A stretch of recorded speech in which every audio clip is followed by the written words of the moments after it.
7 দিন আগে যেই বাড়িতে কান্নাকাটি, 7 দিন পরে গরু জবাই করে কি খাওয়া দাওয়া, আহা, মনে হয় বিয়ের বাড়ি। সব সাইজে গুজে এসে খাওয়া দাওয়া করতেছে, কথা কয় না। আপনাদের এলাকায় হয় না? মানে এটা বিয়ের তাওয়া।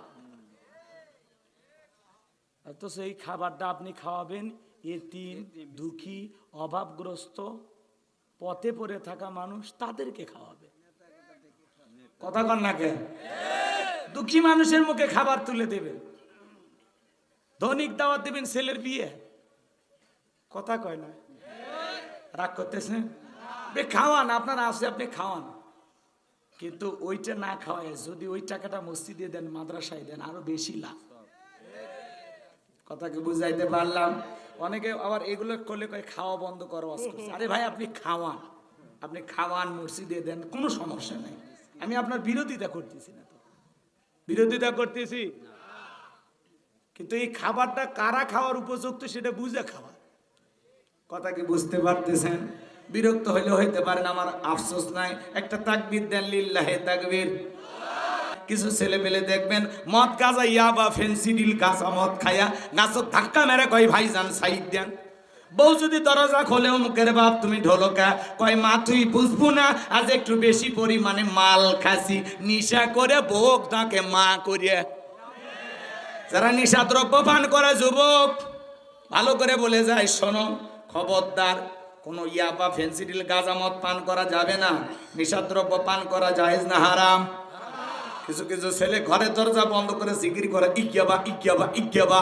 মা বাবা চিন্তা করে, বাবা এটা কিসের ট্যাবলেট, জ্বর সর্দি গলা ব্যথা, কয় বোঝার দরকার নাই, টাকা দে নইলে তোর মাথা ভাড়াবো। এরা নেশার টাকার জন্য বউরে পিটায়, মারের পিটায়, সমাজের মানুষকে পিটায়, নেশা করে আসে বউরে হত্যা করে, নিজের সন্তানকে পর্যন্ত হত্যা করে। এজন্য যারা নেশা করে এরা হলো মাতাল, এরা মানসিক পাগল, এরা হলো টোকাই।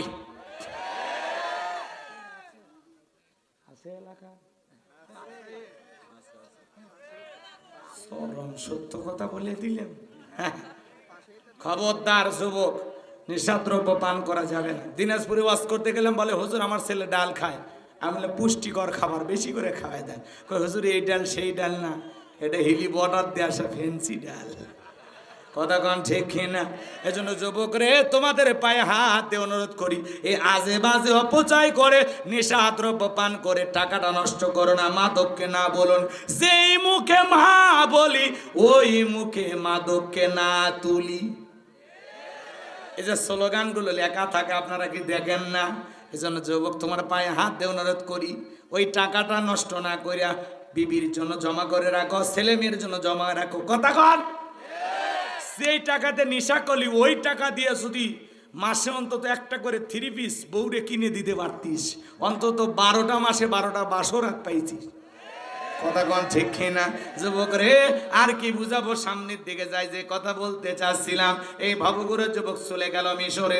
সর্বপ্রথম হলো তরমুজের খেতের লেবার, এরপরে মিশরের সরকারি গোরস্থানে দারোয়ান লাগবে।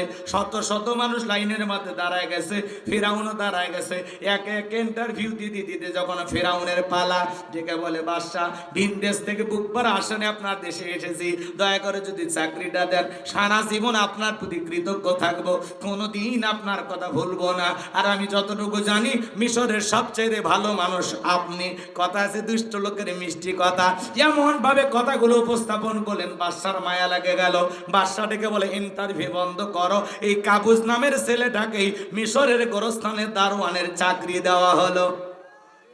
ভালো করে বুঝবেন বাজান, এইবার গোরস্থানে দারোয়ানের চাকরি পাওয়ার পরে ফিরাউন চিন্তা করে, বাদশা প্রতি মাসে বেতন দিবে, ঠিক আছে, কিন্তু ওই বেতনে আমার তো চলবে না, আমার সাইড ইনকাম করা দরকার। এইবার ডেকে বলে, দেশের জনগণ শোনো, তোমরা যারা লাশ দাফন করতে চাও, লাশ প্রতি আমার একটা করে দিরহাম দিতে হবে, না হলে আমি লাশ দাফন করতে দেব না। জনগণ টেনশনে পড়ে গেল।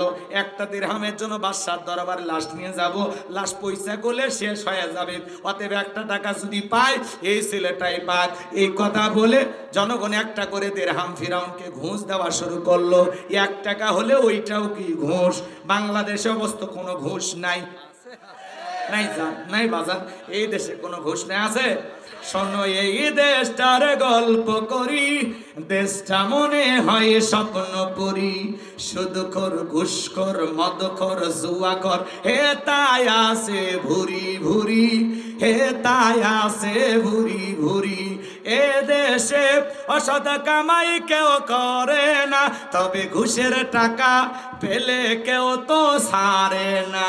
টেবিলের নিচে দিয়ে হাত বাড়িয়ে কালো টাকাটা নেই সারিয়ে, টেবিলের নিচে দিয়ে হাত বাড়িয়ে কালো টাকাটা নেই সারিয়ে। করছে ওরা বড় দেশের চুরি, করছে ওরা বড় দেশের চুরি। শোনো এই দেশটার গল্প করি। একটা ছেলের চাকরির জন্য 10 লাখ 20 লাখ 15 লাখ টাকা ঘুষ ওপরওয়ালা দেওয়া লাগে, ওপরওয়ালা বলতে কি ফেরেশতা এসে নিয়ে যায়? কথা কন না কেন? এই বাজান গো আমার সামনের দিকে যাইছে, কথা বলতে চাচ্ছিলাম। এইবার গোরস্থানে দারোয়ানকে একটা করে দিরহাম দেওয়া শুরু করলো। আল্লাহর খেলা বোঝা বড় দায়। ওই জামান আল্লাহ তাআলা একটা মহামারী দিলেন, যেই মহামারীর নাম ছিল ডায়রিয়া, কলেরা। কথা বুঝতে পারতেছেন? আমাদের জামানাল একটা মহামারী দিয়েছিল 2020 সালে, নাম কি?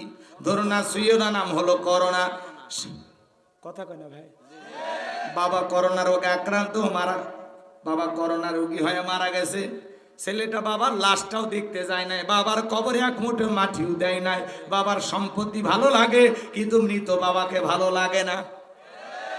মায়ের করোনা হয়েছে, টের পায়ে জঙ্গলে ফেলে আসছে।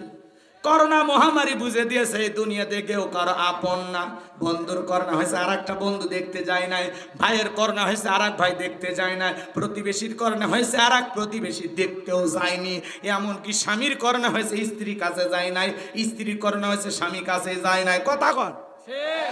স্বামীর করোনা হয়েছে, একটা রুমে আলাদা থাকে, একটা প্লেটে খাবার রেডি কইরা লম্বা একটা লাঠি দিয়ে আস্তে করে দরজার ফাঁক দিয়া স্বামীর ঘরে খাবার ঢুকে দিয়েছে। এইবার স্বামী যখন সুস্থ হয়েছে, স্বামীরা মুখটা আসল দিয়ে মুছতেছে আর বলতেছে, শেফালির বাপ তুমি জানো না আমি তোমারে কত ভালোবাসি। যখন তুমি অসুস্থ ছিলে আমি নামাজ পড়ে পড়ে দোয়া করে বলেছি, আল্লাহ আমার হায়াত নিয়ে হলে আমার শেফালির বাপকে তুমি বাঁচায়া রাখো। স্বামী তখন বলতেছে, বউ আমারে যে তুমি কতটা ভালোবাসো আমার জানা হয়ে গেছে। তোর চেহারা দেখার জন্য আমি বারবার ছটফট করেছিলাম, এই বুঝি দরজা খুলে একবার দেখা করবি, এই বুঝি জানালা এসে দুইটা কথা বলবি, কিন্তু না। মোবাইলে তোর ছবি দেখে আমি 2 চোখের পানি ছেড়ে কান্না করেছিলাম, কোনোদিন আমার কাছে গেলি না। আজকে আমি সুস্থ হয়েছি, ভালোবাসার গান শোনাইতেছিস। কথা কন না? আমার যে তুই কত ভালোবাসি তার প্রমাণ আমি পাইছি। আমি যখন অসুস্থ ছিলাম আমারে তখন তুই বাঁশ দিয়া খাওয়াইছিস। বাজান, এই করোনা মহামারী বুঝে দিয়েছে দুনিয়াতে কেউ কারো আপন না। আপনি কি মনে করেন আপনি মারা গেলে আপনার পরিবার চলতে পারবে না? দুর্মিয়া ভুল ধারণা। আপনি মরে গেলেও সব আপন গতিতে চলবে। আপনার জন্য দুনিয়াতে কোনো কিছু থেমে থাকবে না। আপনার দাদার জন্য থেমে নাই, বাপের জন্য থেমে নাই, আপনার জন্য থেমে থাকবে। আমরা মনে করি মরে গেলে কি হয়, কি আপনার জন্য 2-1 দিন কান্না করবে, পরে সব ভুলে যাবে। 7 দিন আগে যেই বাড়িতে কান্নাকাটি, 7 দিন পরে গরু জবাই করে কি খাওয়া দাওয়া, মনে হয় বিয়ের বাড়ি।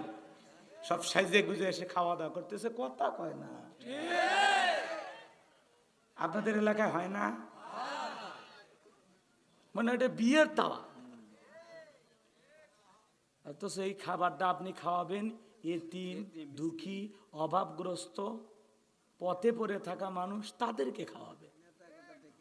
কথা কন না কেন? দুঃখী মানুষের মুখে খাবার তুলে দেবেন, ধনিক দাওয়াত দেবেন ছেলের বিয়ে। কথা কয় না? রাগ করতেছেন? খাওয়ান, আপনার আছে আপনি খাওয়ান, কিন্তু ওইটা না খাওয়ায় যদি ওই টাকাটা মসজিদে দেন, মাদ্রাসায় দেন, আরো বেশি লাভ। কথাকে বুঝাইতে পারলাম? অনেকে আবার এগুলো করলে কয় খাওয়া বন্ধ করো।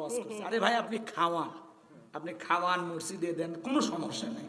আমি আপনার বিরোধিতা করতেছি না, তো বিরোধিতা করতেছি, কিন্তু এই খাবারটা কারা খাওয়ার উপযুক্ত সেটা বুঝে খাওয়া।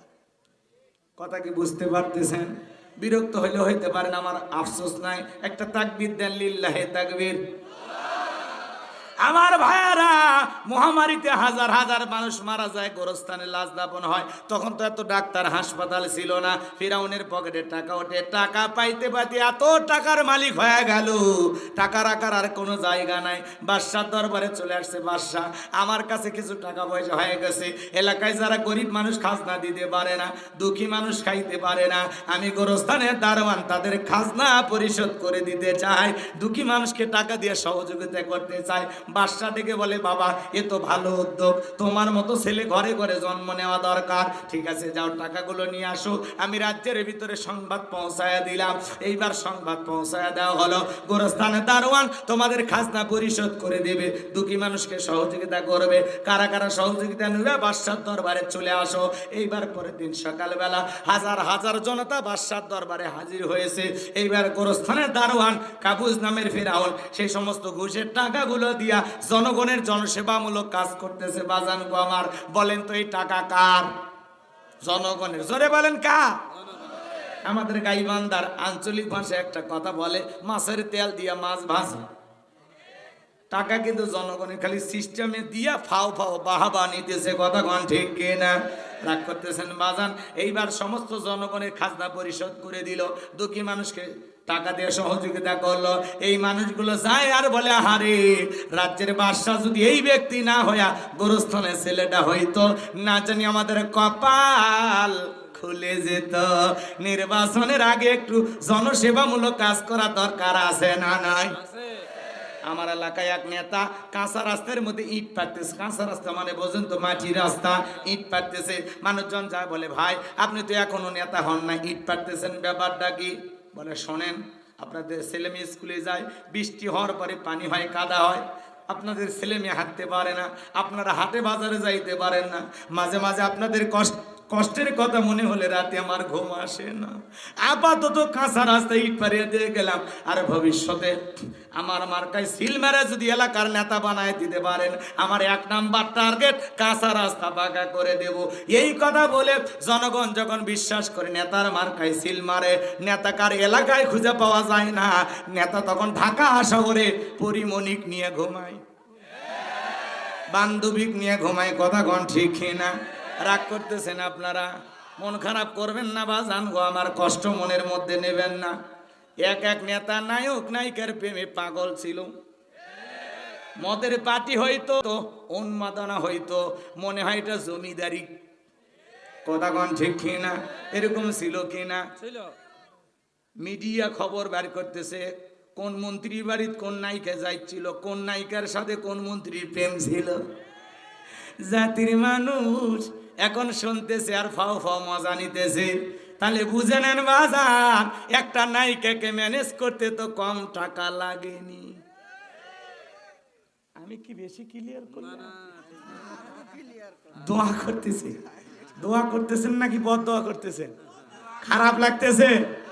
চালাবো না দোয়া করব? একটা তাকবীর দেন না, লিল্লাহে তাকবীর। বাবাজিরা আমার, মন খারাপ করবেন না, সামনের দিকে যায়। মনে রাখবেন বাজান, এই দুনিয়ার জমিনে আল্লাহর আইন চালু হোক কেন ওরা চায় না। ওরা জানে আল্লাহর আইন চালু হলে নাইট ক্লাব থাকবে না, মদের বার থাকবে না, পতিতালয় থাকবে না, এই দুনিয়ার জমিনে কোনো অশ্লীল কাজ থাকবে না, ওদের বোতল খাওয়া হবে না, নায়িকাদের সাথে রাত কাটানো হবে না। এই জন্য ওরা চায় না এই জমিনে ইসলাম প্রতিষ্ঠিত হোক। নায়িকাদেরকে নিয়ে দুবাই যাই ঘুরতে। খবর জানেন? দেশের 12টা বেজে দিছে, রাস্তার বরাদ্দ হয়েছে 20 কোটি, খাইয়ে ফেলে দিছে 18 কোটি। কোনো মতে পিচ হতে না, আলকাতরা মেখে না, কোনো মতে রাস্তার ডেবে দিয়ে যায়। সকালবেলা ছাগল পেশাব করলে ভাইসে গেছে। আর সেই উন্নয়ন দেখে আপনারা পাগল হয়ে গেছে। ওটা উন্নয়ন, উন্নয়নের নামে ডাকাতি হয়েছে, ডাকাতি। আপনি তো জানেন না খবর। 93 বিলিয়ন ডলার ঋণের বোঝা চাপাইয়া দিয়ে ওরা ভাগে গেছে। এমনি ভাগে যায়নি, দেশের সব খাওয়া শেষ, কিচ্ছু নাই, এদেশে রিজার্ভ খালি, তলাবিহীন ঝুরি বানায় পালিয়ে গেছে। আপনি কি মনে করেন কিচ্ছু নাই দেশ? এখন আপনি অন্য সরকারের উপর রাগ দেখান, আমাদের হাসনাত আব্দুল্লাহ, সার্জিস আলম, তাদের উপরে শত্রুতা করে গাড়ি চাপা দিয়া তাদেরকে হত্যা করার চেষ্টা করা হচ্ছে। দুইবার হাসনাত আব্দুল্লাহ এবং সার্জিসের গাড়ি ট্রাক চাপা দিয়ে তাদেরকে হত্যা করার চেষ্টা করা হচ্ছে। কেন কেন? এই যুবকেরা প্রতিবাদ করে, এরা এই সমাজের বিপ্লব ঘটানোর নিবেদিত সৈনিক। কথা বলেন ঠিক কিনা? আমাদের সার্জিস আর হাসনাত আব্দুল্লাহর উপরে আর কোন আক্রমণ যেন না হয়। কথা বলে ঠিক কিনা? যারা ষড়যন্ত্র করতেছে ওই ট্রাকের নাম্বার গুলো দেখা কারা ওদেরকে ভাড়া করেছে এটার দৃষ্টান্তমূলক শাস্তি দিতে হবে। এই তরুণেরা সুন্দর কথা বলে, এই তরুণদের কথা শুনে ভারতের নেতাদের গায়ে আগুন লেগে গেছে। ভারতের এমপি মন্ত্রীরা অবাক হয়ে যাচ্ছে, যেগুলো সন্তান না বুলেট। সার্জিস আলমের কথা নিয়ে এক ভারতের মন্ত্রী বলতেছে, দেখেন কি বলে আমাদের ভারতকে নিয়ে। আমরা ভারত বিদ্বেষী না, ভারতকে আমরা বন্ধুই মনে করি। আপনাদেরকে ইলিশ খাওয়াই, আম পাঠাই, ভালোবাসি। কথা কর না কে?